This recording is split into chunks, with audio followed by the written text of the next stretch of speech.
Hello, everybody. This is Wyatt, and you're listening to Tales Untold, the podcast that knows no bounds for the paranormal and unexplained. It's made for people who love when things go bump in the night. Hello, and welcome back to Tales Untold. I'm Erica. And I'm Wyatt. What do we have today? Superstitions. I'm kind of excited about this one. It's an interesting topic because we're going to be learning the backstory of these superstitions, which I'm sure everybody has some sort of superstition. Some of these I didn't even know were superstitions. I know, there's so many that are just ingrained in our life that we don't even think twice about them. The one that I do the most is the knock on wood. Mm-hmm. Do you want to tell us where that came from? So, there's no real concrete that I found about why, like, where this comes from. But a lot of it is just you're warding off evil. So you're just trying to scare away the black magic by knocking on wood. It's a very basic thought. What I kind of understand it to be is like, I know we previously talked about this, but jinxing? Like when someone says the same thing as you say jinx? No, like, you know, like say you're supposed to be doing some sort of surgery and you're like, and someone says, oh, yeah. hopefully it goes well, and then they're like, knock on wood. Right. They don't want to jinx it. Like, I see. Oh, okay. That. I must have been half listening. Yes. Yeah, it's to ward off the bad thing from happening that you just stated positively towards. Yeah. You know, like, oh, I hope I don't break, like, just like the break a leg for, like, going to plays and whatever. Oh, so like instead of saying somewhere. So instead of saying good luck or you're gonna do great, break a leg out there. Right. You say that's a superstition? Yes. There's a lot of these things that I didn't realize were there's so many that are just part of so close to our day-to-day that we just didn't even occur to us that it came from somewhere. So it's just, this is really interesting. There's so many. One of the one that I knew was a superstition was like black cat. Like, I'm pretty sure everybody knows that. Mm-hmm. And I was looking into that one. The only real reason any like that happened is that people associated the color black with death and, you know, black magic. So they just assumed, oh, a black cat. Bad luck. And then they also associated black cats with witches. Mm. And I found this story, a very specific story, from over in England, way back in the day. It didn't give me a year, but it was a long time ago. So I guess this guy and his son were throwing rocks at a cat, and they actually injured it. Which seems wild. Well, they injured the cat, right? Yeah. And then the cat ran into some woman's home. Uh-huh. Well, apparently the next day the woman came out of the house limping with an injury similar to what they did to the cat. So they logically believed that woman was the cat. Or is that like one of those like folklore stories? Honestly, it happened so long ago. There's no way to tell. I'm sure it's so convoluted with time. Who says the lady didn't have like a back problem? Right, like there's so many things. Got beat by her husband. Like there's so many reasons. Yeah. Who says it was even the same house that cat went into? Like, but people jump to conclusions, and simply because this cat was black, they probably assumed she was a witch, and they probably burned her at the stake. Like, yeah, which is really sad. It's wild, absolutely wild. One that I was kind of surprised about was Groundhog Day. Like, that's such a... That day is so stupid to me. Like... It amazes me that we still do it. Like this year. I think its name is Fred? I have no idea. I don't know. I don't follow it. I mean, the groundhog is really cute, but, like, I don't know. I mean, it's a groundhog, yeah. Cute. 6 more weeks of winter. Because he saw his shadow. Like... And the story's even... You didn't know that was a Superstition. You didn't know that was a superstition? No. No? I just thought it was something we did because we're weird. That sounds more logical than it being a superstition. I don't know how that's... Actually, let me look up what the definition of superstition is, because I'm not entirely sure. Like, I just Do you have that wrong? Maybe. Because, like, I think of Black Cat, Knock on Wood, and the Mirror one. It's just something we do that creates another chain of events. Like it. That's what I think of it as. What does it say? Superstition refers to beliefs or practices based on faith in magic or the supernatural, often stemming from fear of the unknown or a misunderstanding of cause and effect. Yeah. Something that happens when something, yeah. Used a lot more words to say what I said. So real quick, how does Groundhog Day fall under that at all? Cause and effect. So if the groundhog sees his shadow, I think I'm getting this right. If the groundhog sees his shadow, we have 6 more weeks of winter. If he doesn't see his shadow, we have 6 more weeks, or whatever. It can't be 6 weeks. That's too much. 2 weeks. It's winter comes sooner or comes later, depending on whether or not he sees his shadow. I'm not sure. I just remember. I don't remember. Sure this year it was 2 weeks. I don't remember exactly which way it goes. I have no idea what happened this year. I don't even. But I do know that's the idea. If he comes out of his hole for the first time that morning, and whether or not the groundhog sees his shadow is whether or not winter comes sooner or earlier. That's so... It's bonkers. Absolutely bonkers. I don't understand. I think winter will end when it ends. Absolutely. Probably around the same time it does. But that's why it qualifies as a superstition. Like, there's supposed to be a magic behind it. There's a cause and effect, like it said. Like, it is what it is, and it doesn't make sense. Most superstitions don't make sense. Like the black cat one that we were just talking about. Literally just because the cat's black.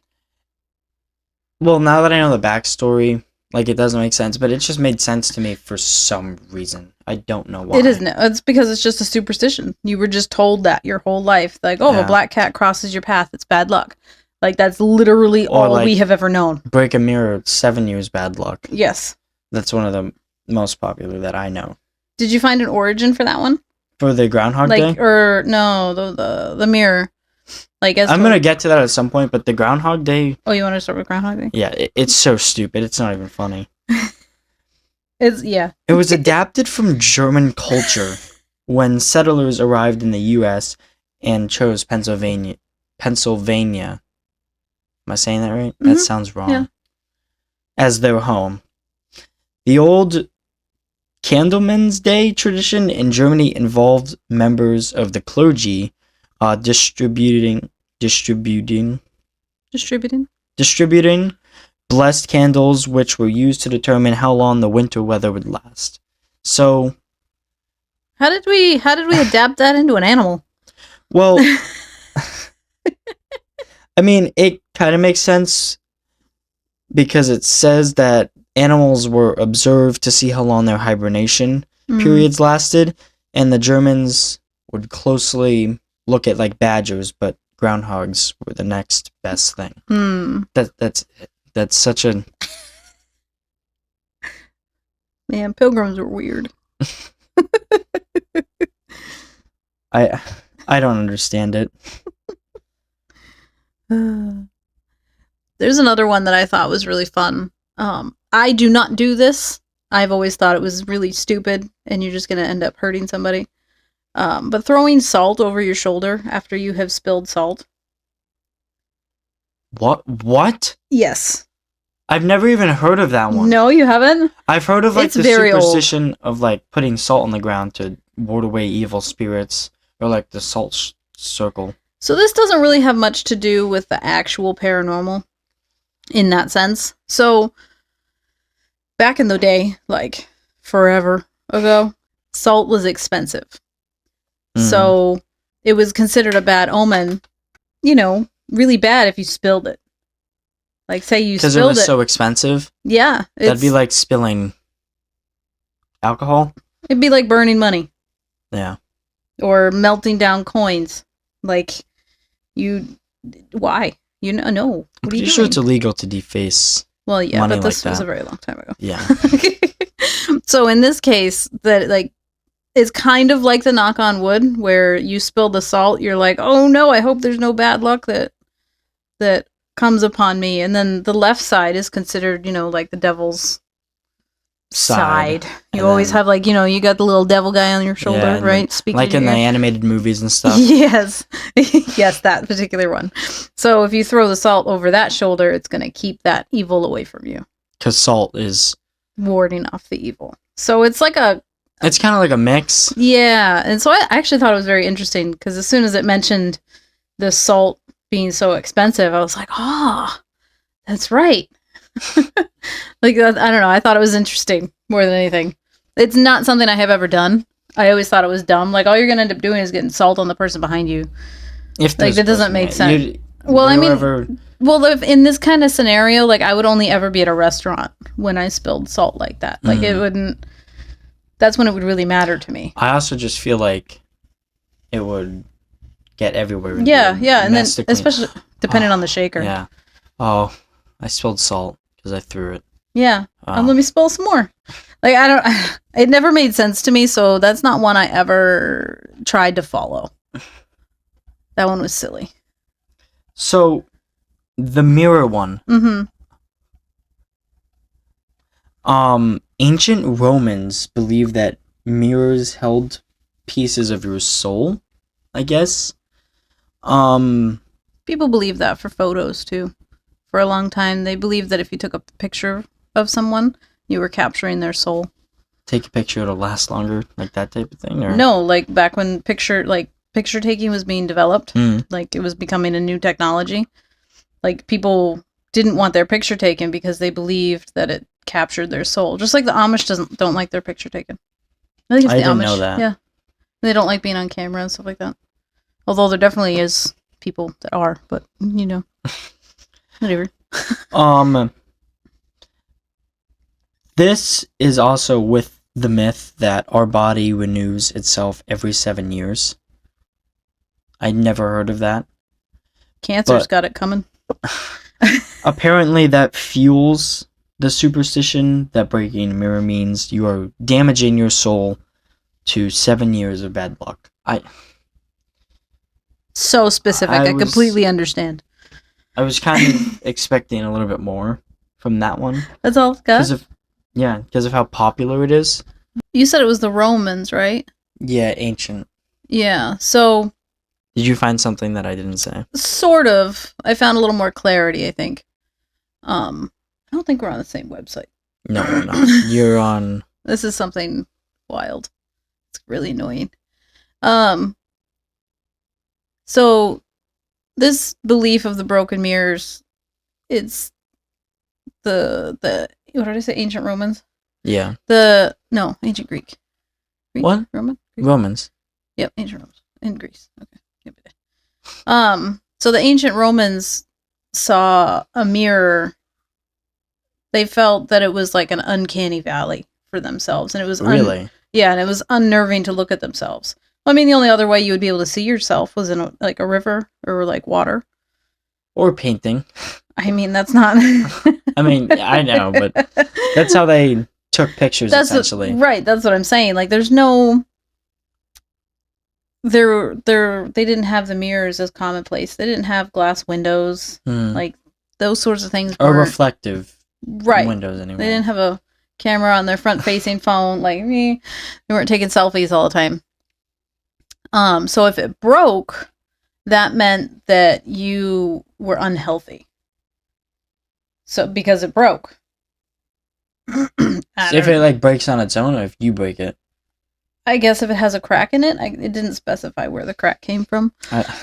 It said that it was believed that only poor health would cause a mirror to crack. And they looked down upon the number 7 itself. Oh. And... Just taking 7 out of left field? I guess so. And so, like what you said, 7 years is what... The body renews. The complete full life cycle of sickness and renewal.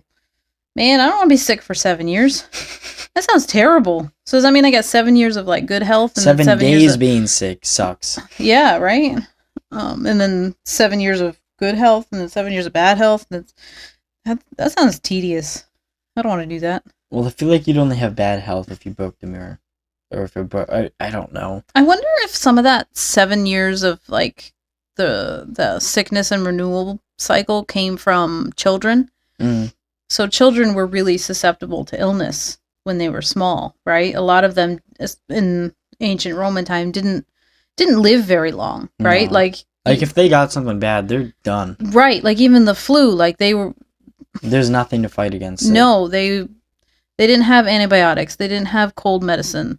So they just plowed on through and hoped that their baby would survive. Yeah. So I wonder if... Because then right about 7 is really when kids are going to get a good immune system. Hmm. So I wonder if they realized, like, hey, every time all these kids finally reach the age of 7, they're going to make it. Like, they'll be all right. So I wonder if that's where that came from. It's an interesting theory.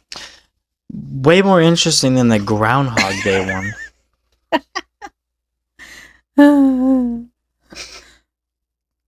Don't bash on, what is his name? Frederick? Fred? I think it's Fred. I don't know. I like it. We can call him Fred. What's his name? Did you look it up? Now No, I didn't. Oh, Phil. Punxsutawney Phil. Phil, I guess it's kind of close to Fred. The mayor actually got to hold him. That was crazy. This year. That's crazy. He's so cute. Is Punxsutawney Phil really 138 years old? No. No. Obviously. Well, the lore is 138 years old. That's insane. That doesn't feel right. It says that he's been predicting weather since 1887. No, Phil has not. Other groundhogs. Well, yeah, I'm talking about like the actual groundhog in general. I see. But that doesn't feel like 138 years ago. That feels longer, right? 138 doesn't feel like the right number. It's an odd number. I mean, technically it's even, but it's an odd number. It's a very specific number. Yeah. But I don't know, maybe, I mean, yeah, 140 years in 2 years. Ew. All right, we're not doing math anymore. I didn't even have to do it that time. It's not like I was born in 1887 or anything, but... Or maybe I was. There's another superstition. I think it would be considered a superstition, but like when I was urban exploring. Urban exploring? It doesn't sound right now that you say that. Urban exploration is like going somewhere that's like abandoned or like shut down or... Oh, I've not heard it referred to that. I'll take your word for it. You're making me second guess. I'll take your word for it. It's fine. There's a lot of things I don't know. Yeah. Yeah? Often involving trespassing. Ooh. So there's a superstition that I heard about while I was urban exploration one time. This is in Waterbury, Connecticut. I think I've showed you pictures. I made a YouTube video about it. It's the Little People Village in the woods. That reminds me of the Japanese thing that we just talked about, where the lady made the dolls. Oh, I remember that. And our lesser known dolls. That's what popped into my head when you said that. I don't think that's an accurate synonym, but that's where I am. The supposed folklore behind the Little People Village is actually pretty crazy. It actually was just an amusement park and none of the folklore was true, but it was interesting going in there with the folklore in mind. There's that paranormal absence theory. It's at work again. That's true. Everybody's saying it's so haunted and there's this happened, that happened. And it didn't. It was just an amusement park. It's just an urban legend. Anyways, there was a there was a superstition that if you sat on I think it was the Queen's throne. If you sat on there, you would die within 7 years. It's very... There's the 7 again. Yeah, I think 7's just a bad number for some reason. I don't know why. I think it's just all about how you look at it. We talked about it a lot with the Friday the 13th thing. Which actually, a Friday the 13th just happened, and I'm really upset that we didn't do anything. How did that happen? What do you mean? We just had a Friday the 13th. Yeah. That's like a superstition in and of itself. It is actually. And we didn't do anything about it. For Tales Untold? Yeah. I don't know why we didn't do anything. Well, something did happen on Friday the 13th. Oh, yeah, that's right. You said Yeah. you had a weird experience. Yeah. Every time we talk about the paranormal absence theory, there's always just some sort of paranormal experience. Potential paranormal experience that comes back and debunks it a little bit. Yeah. So that's all right. I want the paranormal to survive. I was at my house and my friend Kaden was sleeping over because we were gonna film a short film, and we were getting all set up, and we hear like a trash bag in the kitchen like fall over, and like everything spills out of it. So we go into the kitchen, and it is in such a weird spot. It looks like it was practically thrown. Cause like, so I have a trash can up against the counter. There was the bag that fell, the big Y bag, filled with stuff. On the ground there was a big lawn box. It was kind of skinny. And then on this side was a regular white trash bag. The big Y trash bag. On the floor? It was on the floor? Or on the counter? The big Y trash bag, it was like on the trash bin itself. But the way we found it, it was literally like this, spilled out. Almost like, I'd say about a foot from the wall. So like, I don't know how it flipped. Yeah. So the opening was facing where it fell. Yeah. That's weird. And it doesn't make sense only because it was leaning on the counter.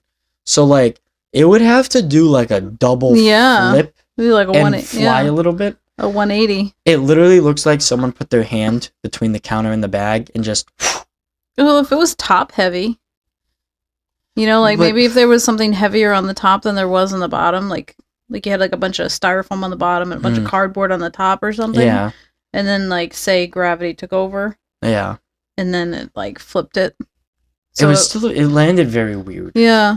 I'm not sure, and it was random. That is weird. So then we go outside in the middle of the night. I think it was like 10:30, 11 o'clock to film the short film. And we see two cats. They're not black or anything, but it's weird that we saw two cats on Friday the 13th. I don't know. There's the superstition. I think you were looking for something there. I remember I told you about that. But the really weird thing, putting the trash bag and the cats wasn't even really anything. Putting those things aside, explaining them in my own way.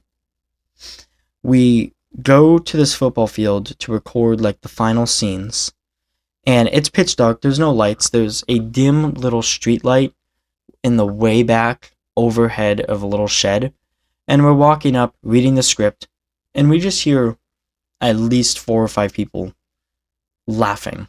Like from the darkness, and it was completely pitch dark, and like it wasn't like a normal laugh, like it was a creepy laugh. And we just immediately looked at each other, started walking away, and then we heard it again, but it sounded further away. I mean, I know we were walking away. You don't think it could have just been some kids out and about, they saw you and they're like, hey, it's Friday the 13th, let's mess with these kids? Well, like, I don't know if they would have been able to see us, because like, I know it was super dark over there, but it was also super dark where we were. And or maybe they were just having a good time. You know, like they were minding their business and you just happened upon them. And like it just happened. It was still pretty weird, especially on Friday the 13th. I guess that's where part of the superstition comes in. Yeah. Which I originally thought came from the movie. Really? Yeah. No, I think Do you know what it... I think it has something to do with the Knights Templar. I don't remember. I don't know what that is. I think there's a few like reasons as to why 13 was bad. It's because, well, at least what it says here. I don't think there's very many superstitions I actually like believe in. Like knock on wood is probably the closest. Yeah, I do anything. knock on wood. On Friday the 13th, I was just expecting something. But The number 12 is seen in many cultures as a sort of perfect number, and adding one more to that throws things off a bit, apparently. I don't... That helps. I don't understand. But according to the Bible, Judas was the 13th guest to arrive at the Last Supper, and Friday was widely believed to be the day Jesus was crucified. Yep. Yeah, and he's the one that betrayed him, right? I'm not sure. Judas. He was the one that helped get him crucified. I remember that now that you say that. Is Judas a demon? No, he's just not a nice person. Because, I mean, this is going to sound really stupid, but in the Lady Gaga song, Judas, she says, Judas is the demon I cling to. So I don't know if it's like a I'm not Lucifer. I'm not type of heavy in the religion here, but I'm I not didn't either. think he was. I thought he just wasn't a good human. Oh, possessed by Satan Mm. before he betrays Jesus. I mean, I don't think I should be comparing the Bible to a Lady Gaga song, but No, but that's probably her intent, though. Like she puts those little tidbits in there. yeah.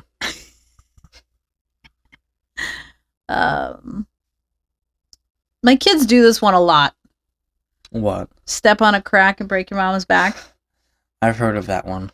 I didn't know that was a superstition, though. Yeah, it never I made feel like sense the to me. word superstition is just very vague and has like everything under the sun. No, it's just one of those things that we do that doesn't really have any rhyme or reason. I also feel like a lot of these are just surprising me because it's like, Because it's so ingrained. Like, you grew up saying these things, you grew up doing these things, seeing these Yeah. things, but nobody told you why. mm, You're like, oh, you just do it. Like, it just happens. So your tiny child brain just accepts it. And you're like, yay. And then you grow up and you're like, no, this is just what we do.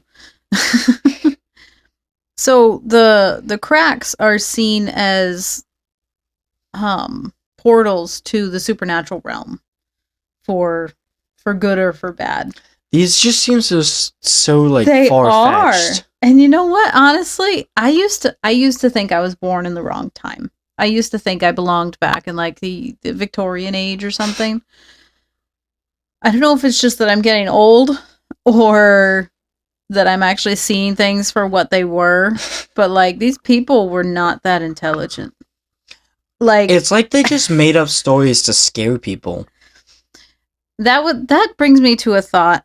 But we'll get to that when we get to the umbrellas.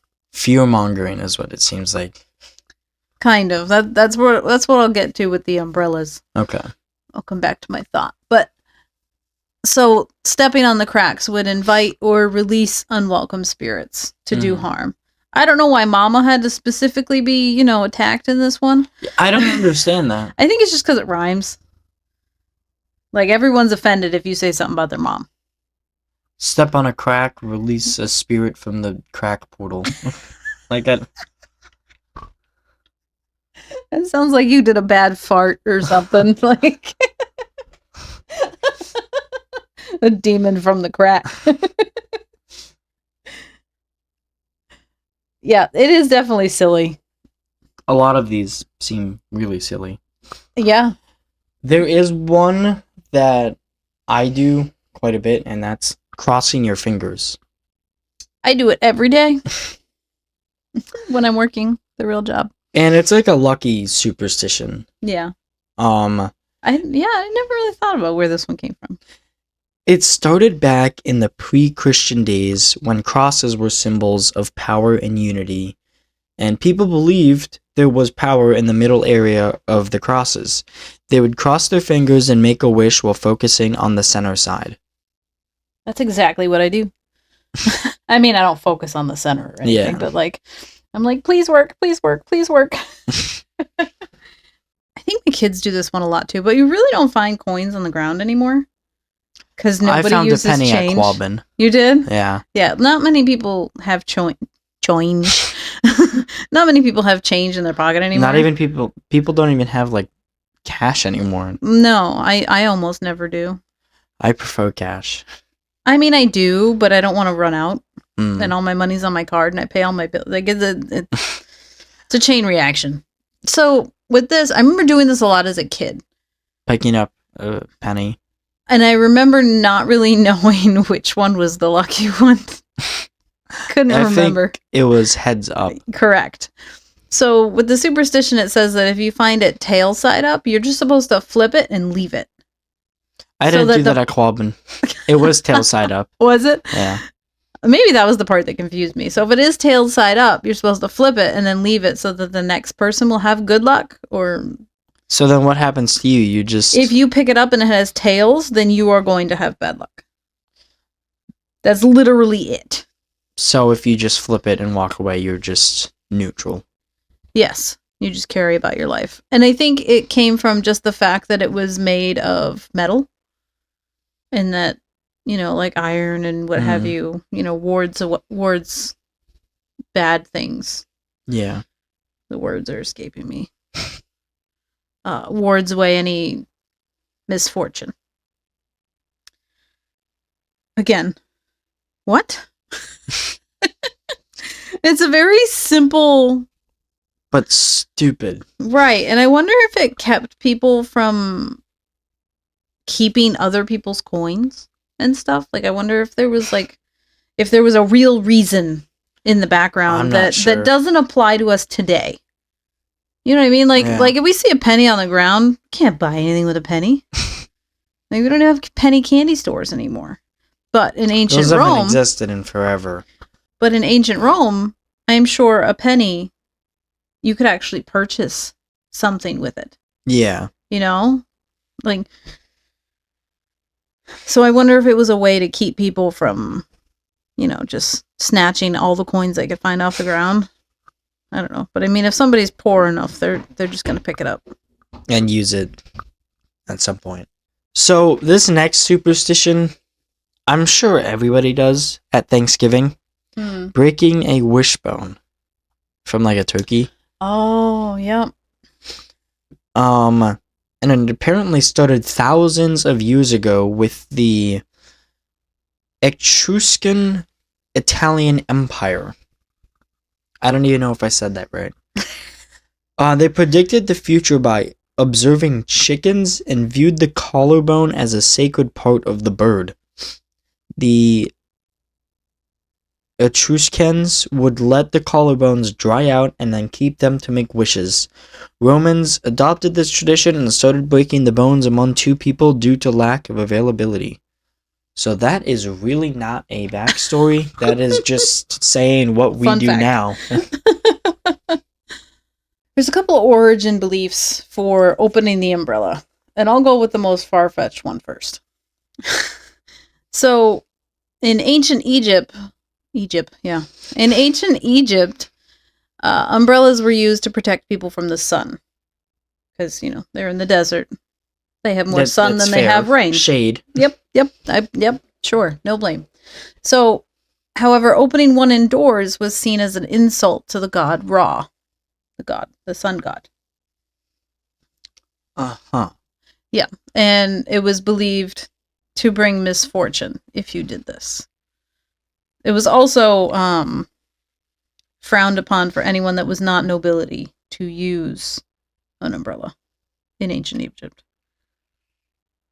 Because, being a king or a queen, like royalty, in theory, you were related to the gods. I just was expecting a little bit more from these backstories. Like that damned paranormal absence theory, I swear. I thought the cat one would have something paranormal.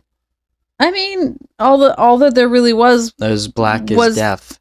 Well, no, when the cat went into that lady's house and then supposedly she came out the next day and she had the same injuries. So, supposedly she was the cat and she was a witch and blah, blah. I mean, that'd be cool. I want to be able to turn into a cat. That'd be awesome. It'd be so fluffy. It'd be great. Going for runs would be much nicer. That'd be, really fast. Yeah. So the other the other theory stems from a little closer to our year, the Victorian era, where umbrellas were really just being perfected. They were much closer to what we use now, but they were a little more on the dangerous side. So they were just a safety concern, being opened inside. And then sometimes they would, be sprung open so quickly that you could hurt somebody, which honestly was what I kind of came to believe was the real reason. I mean, that makes sense, especially since before they perfected it. Well, my children have opened an umbrella in the house. It's a very obnoxious happening because umbrellas are huge, right? Yeah. They're just in the way. You can't walk through a door frame with that thing. No, it's annoying. It's not an indoor item. So I could just imagine moms getting sick of this and saying, you know what? You're going to bring bad luck into this house. Close that umbrella now. Yeah. That was the realization I had recently about opening the umbrella in the house. I do remember my mother just saying, oh, it's bad luck. Don't leave it out. The usual. But I personally don't really like umbrellas. I don't use them that often. So I just never really ran into the issue of having it in the house. But that's my take on a lot of these superstitions, is that they were just there to prevent people from doing something that affected their day-to-day life back in the day. Yeah. Like the salt. Just don't spill your salt, man. Shit's expensive. Don't do it. And then the umbrella. Don't open the umbrella in the house. Somebody's gonna lose an eye. We don't got health insurance, man. Don't do it. Yeah, that makes complete sense. That's my practical mind looking at these things. And the black cat one on it just doesn't make sense. People suck. It doesn't. Why you gotta attack cats? This one is one that you actually mentioned to me that I didn't really know about at all. I've never even heard it, I don't think. Walking under a ladder. Yeah, that's not really a nowadays problem. No, but it's not. Yeah, it's not really. It's strange. It's not. Yeah, I'm curious. I don't really know. I don't remember the origin. Do share. Back in medieval times, ladders were associated with the gallows, where people were hanged. A person who made the mistake of walking under a ladder was believed to be facing their own death by hanging in the near future. Sounds like a leap. That's it? Really? What you got? There was also that's what it gave you? The belief that because people were hanged from the top of the ladder, the area underneath was haunted. This site is so funny. What website is this? artsandculture.google.com. So the end part of this for the ladders, it says, finally, the Egyptians apparently thought that one might accidentally spot a god going up or down on a ladder, and so avoided it. Must have made building those tall pyramids difficult. That's awesome. I don't know who wrote this, but they're funny.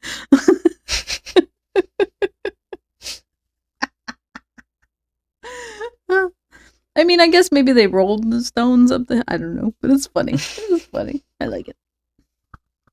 Yeah, so they're gonna get shocked seeing a god while they're going up and down a ladder? Or potentially that the bottom of the ladder is haunted. And who's to say that the bottom isn't the top? Because well, I think with the gallows, I think it just kind of stays up there, like that ladder, it's like stairs, but it stays there. With the gallows, I thought our ladders nowadays have a top and a bottom. Yeah, I don't. But back then, I'm no ladder expert. But yeah, it seems kind of silly that a god would be hanging around on a ladder, considering this ladder isn't going to go any further than, I don't know, 10 feet, maybe? Yeah. All of these superstitions seem kind of silly with backstories. Absolutely silly. And again, this is another one where it's more of a safety issue. Like, imagine you're walking under, say nowadays, more of like a 30-foot ladder, right? That's a lot. Maybe like 15-foot ladder, right? Yeah. Say you're walking underneath there, and you're 15 foot is. It is pretty high, yeah. So, like, imagine your clumsy self walks underneath there and you trip, right? You take out a leg of that ladder. Guess what's coming down on top of you? A ladder and a person. Exactly. So everyone involved is going to get hurt. So maybe that's more of part of it, where it's like, hey, dumbass, don't do it. Maybe. Like, that's again, that's where I'm thinking is that just makes more sense. Yeah. Where they're going to tell people, although it's really ridiculous, that they're not going to say, hey, it's dangerous to walk under there because somebody might, get physically hurt. Yeah. Because you might trip on it and something like that, like the scenario I just said. No, that's not going to happen. Like, imagine these medieval people like, no, that's not going to happen. We don't do that. We don't trip over these things. It's fine. Like, nobody's going to get hurt. I swear. Like, no, it's haunted. So many people have died at the gallows at the top here. So that means it's haunted. So don't walk underneath it or they're going to haunt you. Oh, you're right. That's totally what this means. Like, that's just so. It's so backwards. I almost like it that they were so willing to believe that the supernatural would happen rather than the practical. That's awesome. I never thought of it like that. Pretty intelligent of whoever did that, though. Yeah. Like, oh, these idiots. They're not gonna believe that.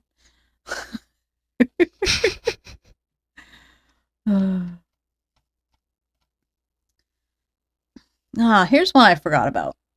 This one kind of ties in with the pennies also, is the lucky horseshoe. Huh. I've never... Really? You never considered... No? I'm actually reading a book right now that had horseshoes in it, and it kind of reminded me that people associated horseshoes with luck. I don't know why. But it has to be in the upside down shape. So like the U shape. Mm-hmm. So it's supposed to invoke the pagan moon goddess Diana. What? I don't know.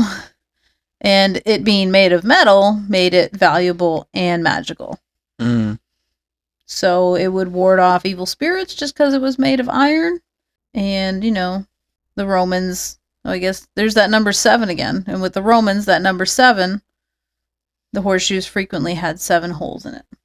This doesn't make much sense. I've never counted the holes in a horseshoe before. I never realized that was a thing. I'll have to count one next time I find one. So yeah, because those are so easy to find. I know. So I like that's kind of neat. It's one of the better backstories. Chewing gum at night. Have you ever had an irrational fear of accidentally consuming dead flesh? What? In Turkey, it is thought that after dark, chewing gum is magically transformed, like the Mogwai in the movie Gremlins, who turned into titular monsters if they eat after midnight, into the flesh of the dead. What? That's it? That's all you're going to tell me? That's so random. That's so outlandish. That doesn't even make sense. But none of that makes sense. This one kind of makes sense. What? The number 4 in Chinese. And of course it doesn't tell me what that number is. Or pronunciation is. But apparently the number 4 in Chinese is very similar in pronunciation to the word for death. Oh. So that one kind of makes sense. That does make sense. But they associated that whole number 4 as a bad number. Mm. So kind of like the way we think of 13. Yeah. Although 4 is a lot more achievable. What do you mean? Like 4 people in a family. Mm-hmm. Like that's an easier number to achieve than say 13. So, like, say you're 2 parents and 2 kids. Like, Yeah. are you gonna have another kid to make it 5? I think that wraps up our superstition episode. I think for next week, we should go to Earth's atmosphere. Ooh. Find something spooky in there. I'm in the mood for something spooky. Well, there's these things called plasma creatures. Ooh.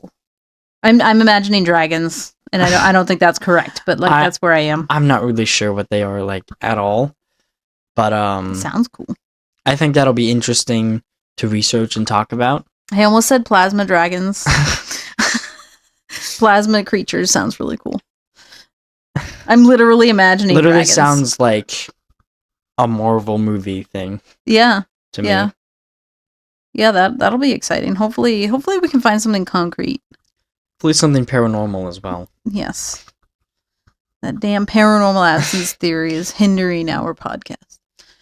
So stay tuned for next week's episode on plasma creatures living in Earth's atmosphere, I guess.